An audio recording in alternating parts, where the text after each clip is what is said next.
Kubawo ngecebo elihle kangaka lokusiphathela uYesu. Sibonga uYesu ovume ngempilo yakhe. Ndizoba namhlanje ndimama phambi kwenu. Sibonga uMongcwele eshwe naye xa uYesu ehamba. Wathi hlalani nilinde idinga. Ngoba lamandla ngeke nibe nawo. Ngeke nikwazi ukuthetha ngami ningalifumananga. Wathi uzawubacelela. Bavuma ukwenza kwenzeka. Haleluya. Sithi bayathe kwisithathu esigculise ubuthixo. Egameni lenkosi yethu uYesu Kristu. Ndibulisa otata abakhulu, otata bonke, omama abakhulu, omama bonke, obhuti nosisi, nabantwana abancinci. Ngelihle igama lenkosi yami uYesu Kristu. Ngumama uThwane othethayo. Ndiwasele free. Ndafika eOuton. Ndingazani naye uYesu. Ngoba phakathi free. Sake ndive kuthiwa uYesu uyamkela. Oh Yesu. Babekhona befundisa.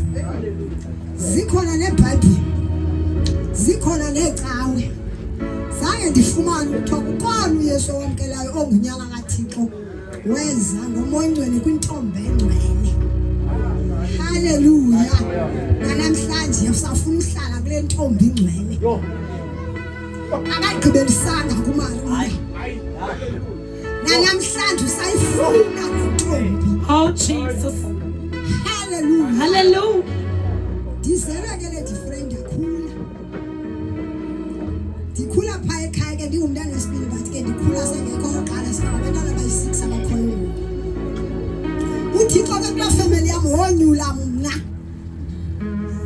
Phaya ekhaya ke yayingekho icawe. Zange ndikhulele kwiSunday school. Zange ndikhulele ecaweni. Ndidibene lo Yesu ingadlangahle. Uqobo lwakhe. Ndambamba ndamqinisa.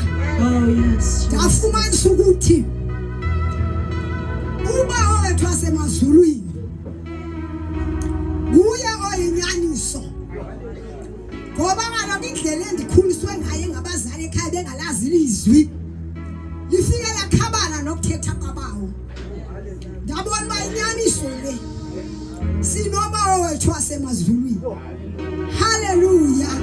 Ndiyambulela kuYesu ke wandixholayo.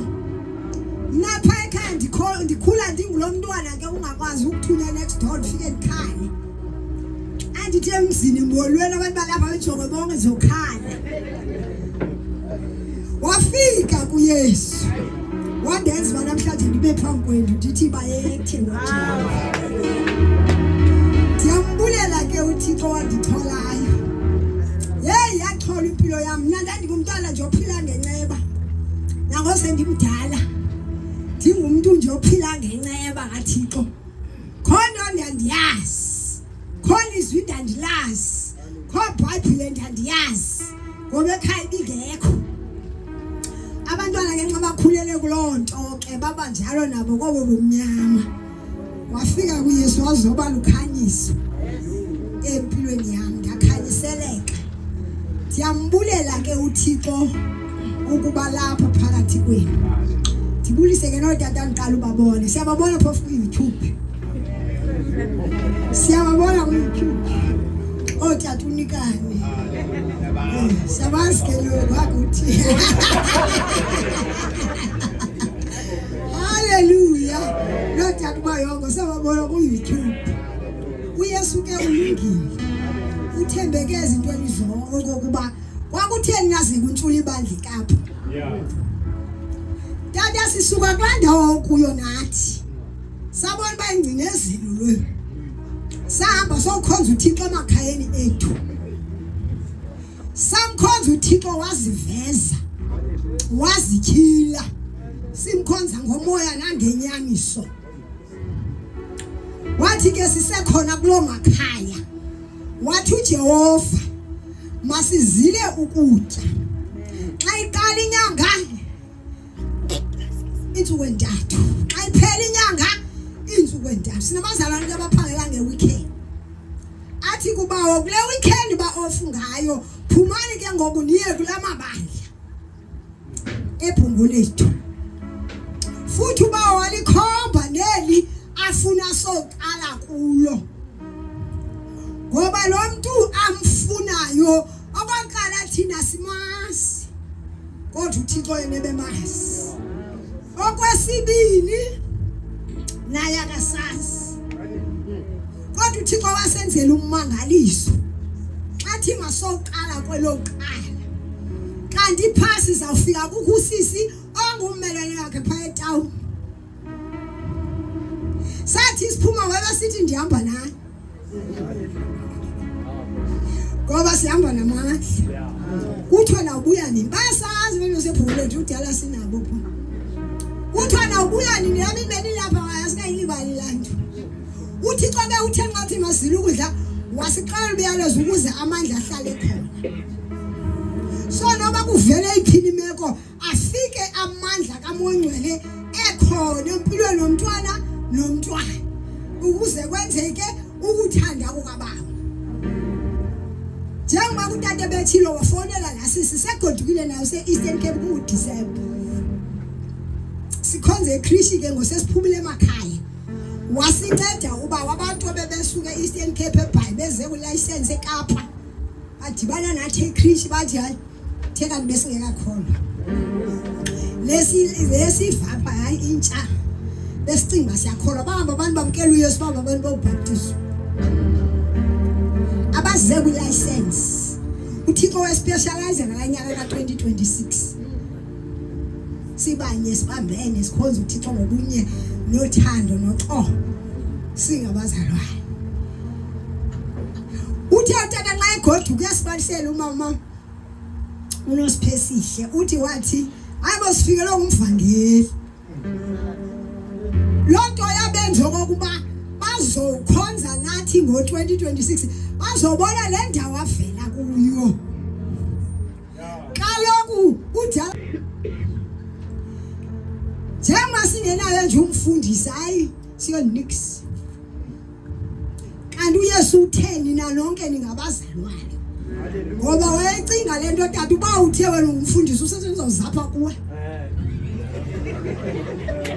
uYesu wayazi into ebangela ba athi makungabikho umfundisi ngoba uYesu uzogqepha wena igusha zonke zithi sa wathi wabenaku ilofu kamfundisi ingene ethaveni ilofu kamfundisi evinto so uYesu ebeyazi kodwa abantu abafuna uyiva lonto so phay also singonothi ngoba sinamfundisi yathi xa iqala ukonakala bathi kwabazalwane leli basingenamfundisi sijongelwe phansi abantu bafuna uzinyusa behleli nje bazalwane lali ilizwi watholela seqori ndibazalwane likhazulu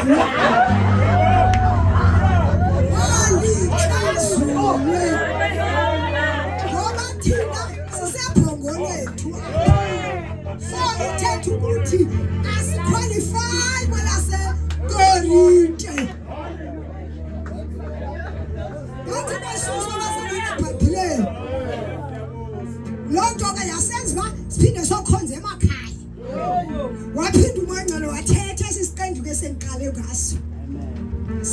namhlanje silapha kwenze njani eliyengweni kwenze njani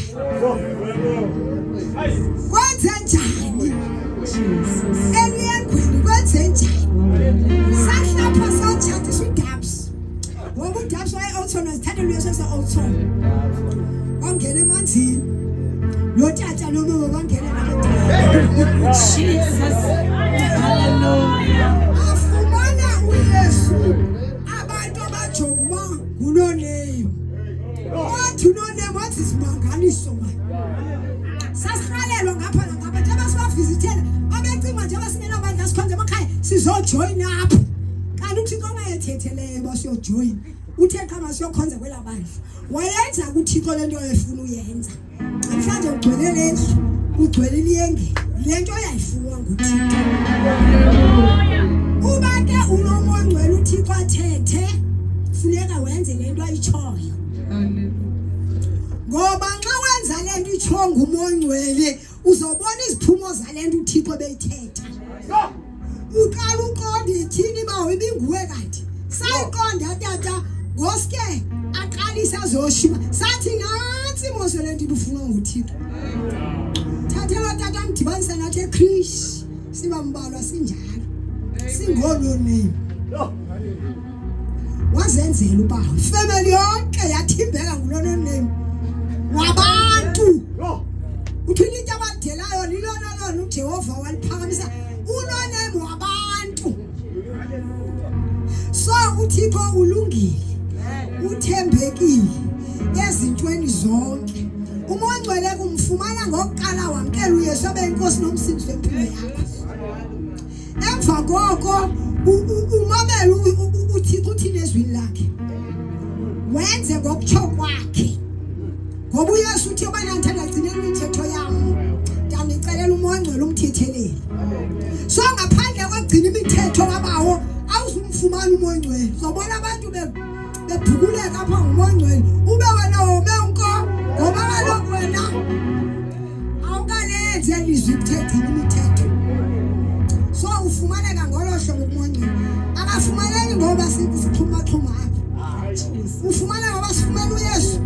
emva koYesu safunda izwi emva kwelizwi sagcina imithetho emva kwemithetho safikelwa ngumongcwele wasilowo umongcwele mhlaba efika yabona inkosi uzile ukudla usathana kayifuna ngoba uyayazi ngeke xesha sasephaya ekhaya khulu into ze-right sasisithi basiyathandaza phendle singabazalwana abathathu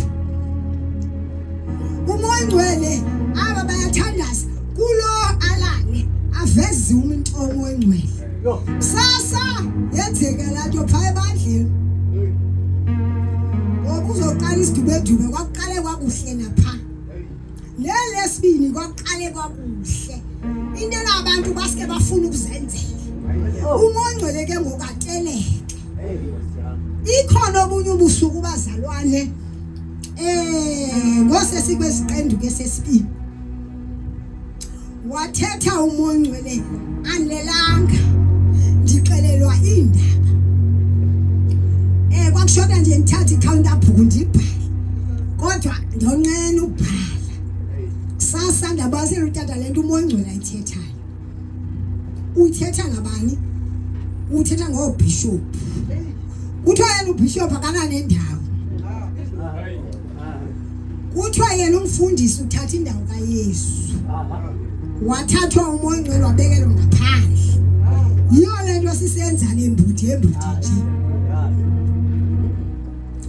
amabandla akhoyo nalo sisi uthilo lakho umama uthilo lakho notata uthilo lakho agcwelisa ilokishi ngulowo unebandla wathi umongcwele lide libe pheli kaKristu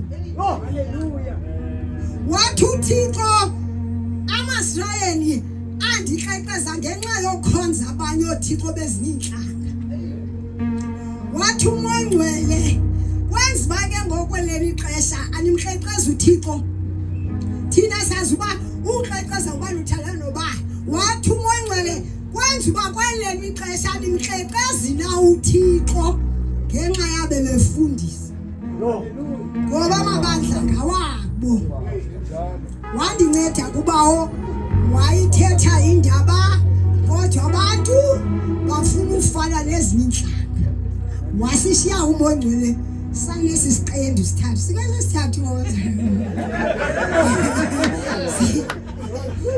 sisikuso sesesithathu manje kwesithathu kumaka Jesu uJehova uYesu uMongcwele sikwesi siqendu sesithathu so uThixo uyasinceda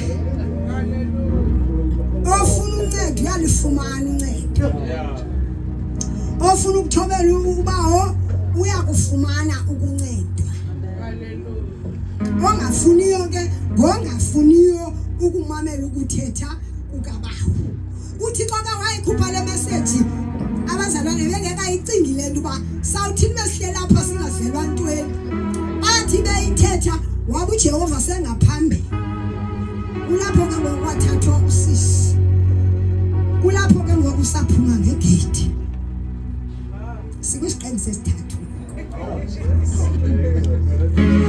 nawu ngamthatha umenzo wakho akubiyele Hallelujah. Hallelujah. Hallelujah. Sizile Nkosi bagcwele. Siyaphulela kumthwalo suka ngaphambili. Kuba njengekho uThixo ngeke ngikhokhile. Athi umthwana kana uyena. Hallelujah. Hallelujah. Siyambulela uThixo bagcwele. Hallelujah. Siyezwile Nkosi ngoku. Imbizi iphekile. Kuzawuphakwa bana kuvula inhliziyo kuzawuphakwa ndichilo mna ekseni apha nathi ndiyadlula nje kuzawushunyayelwa kule conference bani bonke igama lenkosi kuzawushunyayelwa ngoku nothi nje kancinci afuna ukukhatha ngoku kuzawushunyayelwa uyathini ntana ufuna bayochama bazobuya bazinze uma behlike bahlaba bayochama bazobuya bazinze emveni koko haleluya bazobuya bazinze emveni koko angifuni isiphithiphithi xa kushunyayelwa haleluya sithi ngoba naba ready for iswi haleluya haleluya besisemvuselelweni nangu mama uklasi bahleli bobabini phana sisemvuselelweni nawo eliyengweni bayazi kakuhle into endifuna ukuphakama nathi uba unikane wayimapha ngaphambili kuba kumnika ipulpit nami ndabo umothente ndagoduka